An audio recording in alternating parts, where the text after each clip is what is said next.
So your job, which, for many years people thought of as voter turnout, you now have to fight for the right to vote and maintaining the right to vote in your own state, South Carolina, and around the country.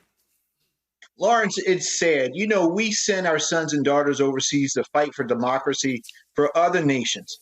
And here in this country, the Republicans find every way that they can to suppress the vote in this nation. Our greatest right as American citizens is our right to vote. And we have to protect that. We need to expand that right so that more people can enjoy it. Just this past week, the RNC launched their Committee on Election Integrity. That's a joke. That's like having the foxes guard the hen house.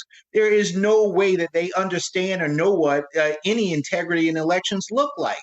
They have 165 bills in 33 states to take away the rights to vote for people here in this country, and it's just laughable to see that they want to be the party on election integrity.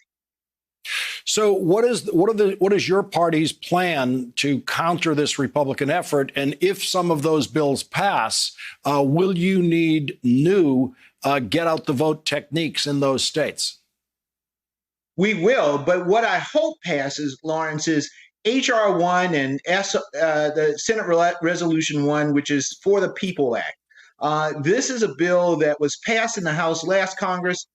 We hope that will get passed again this Congress and get a signature by President Joe Biden. This would expand voting rights here in this country, make sure that we can open up voter registration, automatic registration, same-day registration in these senseless purges.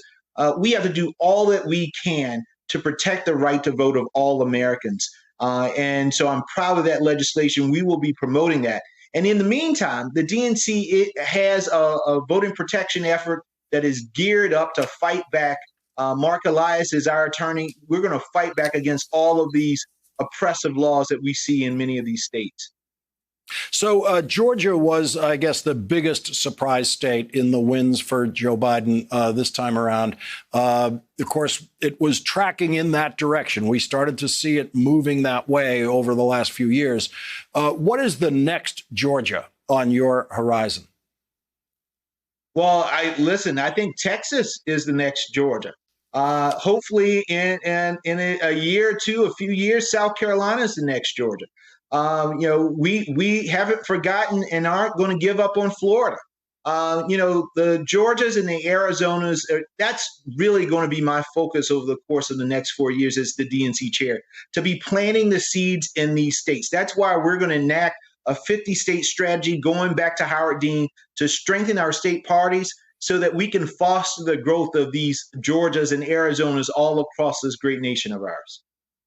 And how important is it for you to be concerned about local elections for state legislature, for mayors, small towns and cities around the country?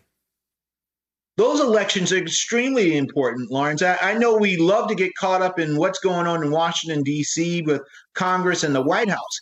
But when the rubber meets the road, the things that are most important to the lives of the people, it's what happens on the state level.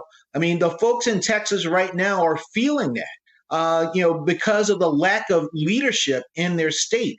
We need to make sure that we're putting the right type of leaders in our state capitals, in our governor's mansions, who will protect the interests of all people. I mean, just today here in South Carolina, they passed a heartbeat bill, a bill basically banning abortion in the state, basically protecting rapists and invading women's rights. And that's just uncalled for, particularly when we need to expand Medicaid so that folks have health care, protect our rural hospitals. Hey, thanks for watching our YouTube channel. You should know that you can follow today's top stories and breaking news and catch up on your favorite MSNBC shows all in one place. Download the NBC News app today.